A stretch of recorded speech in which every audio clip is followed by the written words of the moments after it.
Salam alaikum, bonjour à tous, bienvenue mes chers élèves dans cette nouvelle vidéo des sciences physiques avec votre prof Madame Hana. Alors, je rappelle qu'on est arrivé à la capsule 11 et on va tout de suite aborder la partie 2 de cette capsule. Donc le but de cette vidéo, Inch'Allah, est le suivant.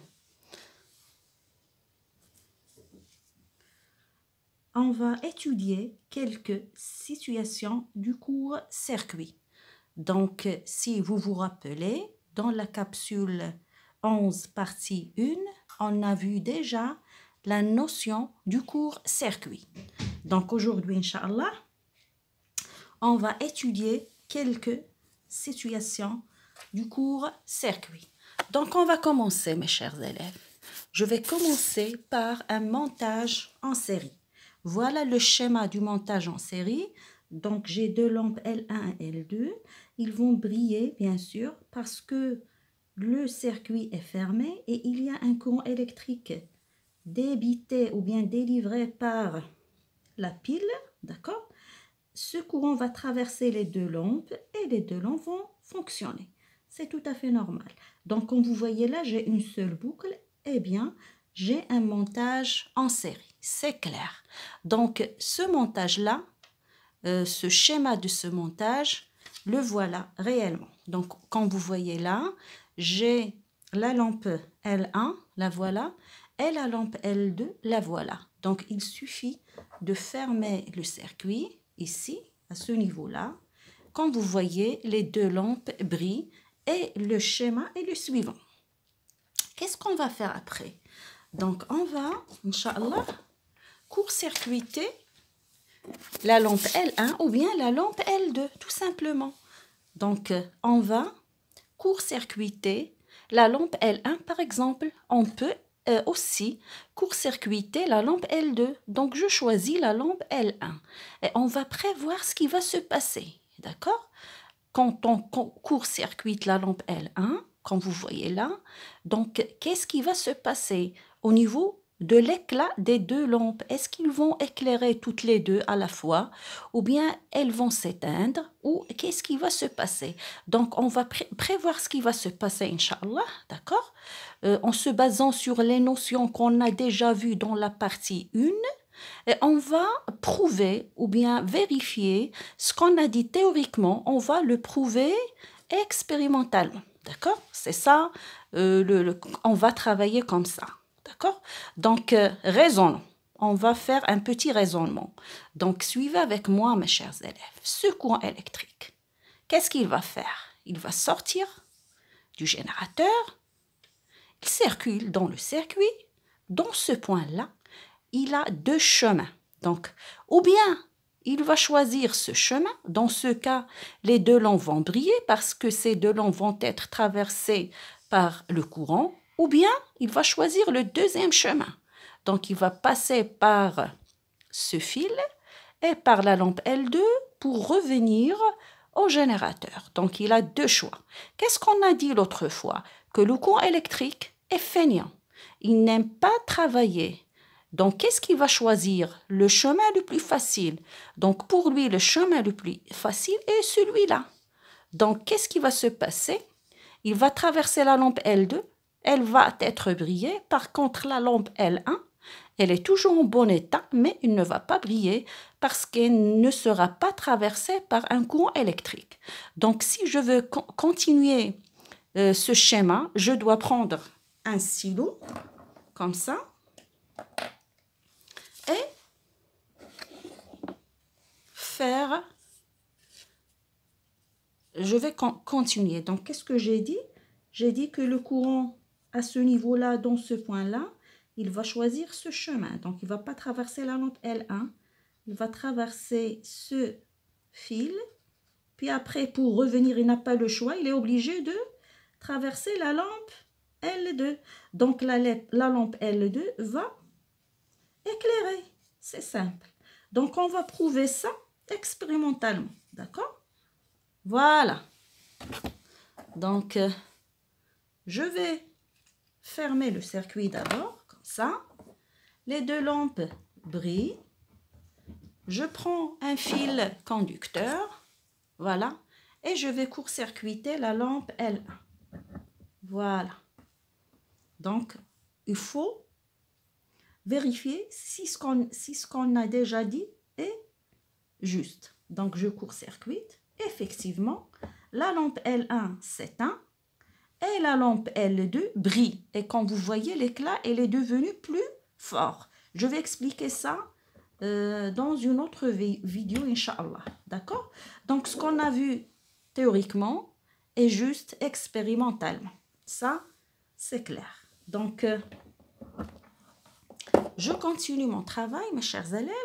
Donc là, rappelez bien, dans un circuit en série, si l'un des dipôles bien sûr, des récepteurs est court-circuité, les autres dipôles continuent à fonctionner, d'accord? Mais le dipôle court-circuité cesse de fonctionner, d'accord? Donc, c'est ce qu'il faut retenir. Qu'est-ce que je vais faire après? Je garde toujours un circuit en série, mais cette fois-ci, je vais court-circuiter le générateur. Donc, dans cette expérience, Inch'Allah, on va court-circuiter le générateur. D'accord? Donc, je reviens d'abord au montage en série. Voilà. Comme ça. Voilà le montage en série. Donc, comme vous voyez là, j'ai une seule boucle. Cette fois-ci, je vais quoi?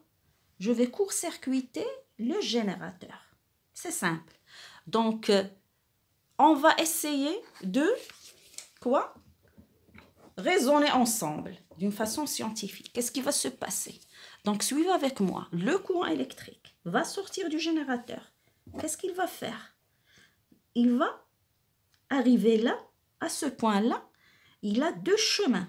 Ou bien il va traverser le fil pour revenir au générateur, ou bien il va traverser les deux lampes, L1 et L2, pour revenir au générateur. Donc, qu'est-ce qu'on a toujours dit, qu'est-ce que j'ai toujours et souvent dit, que le courant toujours cherche le chemin le plus facile, le plus simple. Bien sûr, il va choisir ce chemin. Les deux lampes L1 et L2 ne vont pas fonctionner, tout simplement parce qu'ils ne vont pas être traversés par un courant électrique. Donc, les deux lampes, après le court-circuit du générateur, ou bien après avoir court-circuité le générateur, les deux lampes s'éteignent. Donc, on va prouver ça, ou bien vérifier ça expérimentalement. Donc, vous voyez là, mes chers élèves, je ferme quoi? Mon circuit. Et je vais poser ces deux extrémités de ce fil entre les bornes de mon générateur, comme ça. Voilà. Comme vous voyez là, les deux lampes s'éteignent. Vous voyez là? Donc, ce qu'on a vu expérimentalement ou bien théoriquement, et ce qu'on a dit théoriquement est correct. Donc, l'expérience a prouvé ça. Donc, rappelons, si dans un circuit en série, montage en série, si je court-circuite le générateur, tous les dipôles cessent de fonctionner. Je pense que c'est très simple. On va passer à un montage en dérivation. D'accord? Je vais réaliser, mes chers élèves, rapidement un montage en dérivation avec deux boucles. Voilà la première boucle et voilà la deuxième boucle. Donc, je vais le réaliser rapidement. Qu'est-ce que je vais faire? Je vais faire le premier circuit simple, un circuit très très simple avec la lampe L1, comme ça. Donc, voilà. Je m'excuse, je travaille dans un endroit très très serré, j'ai pas d'espace. Donc, c'est pour ça que je suis un petit peu stressée. Donc, voilà. Voilà mon circuit simple. Donc, dans un montage en dérivation, on a souvent dit qu'il ne faut pas ouvrir quoi? Il ne faut pas ouvrir le circuit pour monter en dérivation un autre dipôle. Donc, je vais monter cette lampe, les extrémités de cette lampe ou bien les bornes de cette lampe sont les suivantes, d'accord? Je vais les brancher en dérivation aux bornes de la lampe L1. Voilà. Voilà. Donc, comme vous voyez là, les deux lampes fonctionnent, c'est tout à fait normal. Qu'est-ce que j'ai fait, mes chers élèves? J'ai réalisé ce montage-là, d'accord? J'ai réalisé le montage de quoi? Le montage en dérivation. Comme vous voyez là, donc pour conserver là ma pile, j'ouvre toujours le circuit, comme ça, pour la conserver, mes chers élèves, parce qu'elle va risquer... parce qu'elle va s'user, donc à chaque fois qu'elle fonctionne, elle va s'user. Donc il faut toujours ouvrir le circuit au cours de l'explication. Donc qu'est-ce que j'ai là? J'ai un courant électrique principal, il va venir là, il y a un nœud comme on a déjà vu. Donc une partie du courant électrique va circuler dans la lampe L1. Elle va par conséquent fonctionner. La même chose, une autre partie du circuit électrique, du courant électrique, il va circuler dans la lampe L2 et il va bien sûr briller. Donc ça, d'une part. D'autre part, qu'est-ce que je vais faire après? Donc je vais court-circuiter la lampe L1 ou bien la lampe L2. Donc je vais court-circuiter l'un des récepteurs. D'accord? Donc, on va ensemble prévoir, on va faire des prédictions. Qu'est-ce qui va se passer? Toujours en se basant sur ce qu'on a déjà vu dans la partie 1 de cette capsule. Donc, on va court-circuiter par exemple la lampe L1, on peut court-circuiter aussi la lampe L2. Donc, raisonnons. Commençons le raisonnement. Donc, le courant électrique, ce fameux courant électrique, qu'est-ce qu'il va faire? Il sort de la borne positive, il va circuler ici, il va circuler ici dans ce fil, dans ce point, exactement dans ce point, il a deux choix, ou bien ici, exactement ici, ou bien il va traverser la lampe L1, ou bien il va traverser le fil, ou bien il va traverser la lampe L2. Qu'est-ce qu'on a déjà vu? Toujours le courant cherche le chemin le plus simple. Bien évidemment, il va circuler comme ça dans le fil, et il va revenir au générateur. C'est-à-dire, il ne va traverser ni la lampe L1 ni la lampe L2 et les deux lampes restent éteintes. D'accord? Donc, je vais faire comme ça. Je prends un autre stylo là. Par exemple, celui-là. Mon courant là, il trouve ce chemin le plus simple. Il va revenir comme ça. Donc, il ne va pas circuler ni ici, ni ici. Donc, puisque ces deux lampes L1 et L2 ne sont pas traversées par un courant électrique, bien évidemment, ils ne vont pas fonctionner. Qu'est-ce qu'on va faire maintenant? On va faire l'expérience et on va s'assurer de ce qu'on a vu théoriquement. Donc, je prends mon fameux, encore une fois, fil conducteur pour court-circuiter la lampe L1. Je vais poser ces deux extrémités là. Voilà la première extrémité ici et l'autre extrémité là. Comme vous voyez, les deux lampes s'éteignent. Donc, ce qu'on a vu théoriquement est juste. D'accord? Donc, qu'est-ce que je vais faire après? Je passe à une autre manipulation.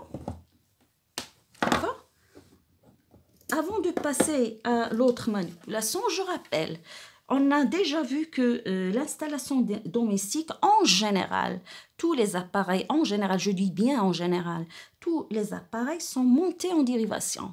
C'est-à-dire, si l'un de ces appareils se court-circuite accidentellement, c'est-à-dire il y a un court-circuit au niveau d'une lampe, par exemple, ou bien d'un récepteur, un sèche-cheveux par exemple, il y a le risque de quoi?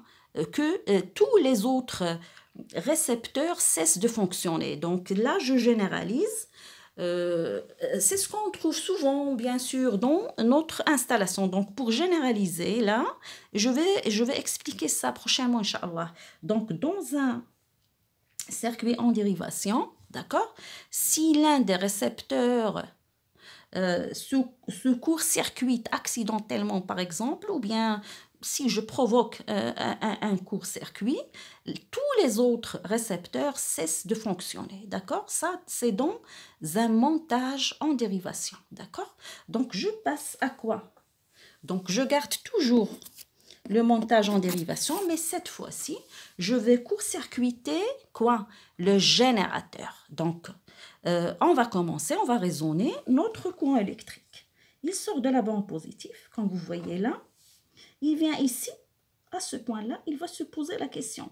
Est-ce que je prends ce chemin pour revenir au générateur ou bien les autres chemins? Bien évidemment, il va choisir le chemin le plus simple. Donc, il va circuler dans ce fil électrique, comme ça. Donc, je vais terminer mon schéma comme ça. Voilà mon courant. Il va revenir au générateur et par conséquent, les deux lampes ne vont pas fonctionner tout simplement parce qu'il n'y a pas un courant électrique qui va traverser la lampe L1 et la lampe L2. Donc, toujours dans un montage en dérivation, aussi si le générateur est court-circuité, tous les autres dipôles ne fonctionnent pas. D'accord? Donc, si je vais d'abord vérifier ça avec l'expérience. Je reviens à mon montage en dérivation. Voilà. Je prends le fil pour court-circuiter quoi? Le générateur. Je vais court-circuiter comme ça le générateur. Voilà les deux bornes du générateur. Donc, je vais placer cette extrémité ici et l'autre extrémité, je vais la placer ici. Voilà. Voilà. Comme vous voyez là, les deux lampes cessent de fonctionner. D'accord? Donc, ce qu'on a vu théoriquement est juste. Ce qu'on a dit théoriquement est juste. Donc, pour finir, Inch'Allah, cette vidéo, mes chers élèves, dans un montage en dérivation. Donc, je fixe un petit peu les idées. S'il y a un court-circuit au niveau du générateur, tous les autres dipôles cessent de fonctionner. D'accord? Comme vous voyez là, et s'il y a un court-circuit au niveau d'un dipôle, par exemple le récepteur, aussi tous les autres dipôles cessent de fonctionner. D'accord? Donc c'est ce qui, je répète, c'est ce qui nous arrive souvent dans les installations, dans nos installations domestiques, d'accord? Donc, on a terminé ce chapitre, ou bien cette petite vidéo. On va se voir prochainement dans une autre partie de cette capsule, la partie 3, Inch'Allah, pour voir les effets de quoi? Des courts-circuits, c'est-à-dire l'effet du court-circuit. Qu'est-ce qu'il va provoquer? Donc, il peut provoquer des choses très, très graves. C'est ce qu'on va voir, mes chers élèves, la prochaine fois. N'oubliez pas que je vous aime très, très fort. C'est votre prof, Madame Hana, et au revoir.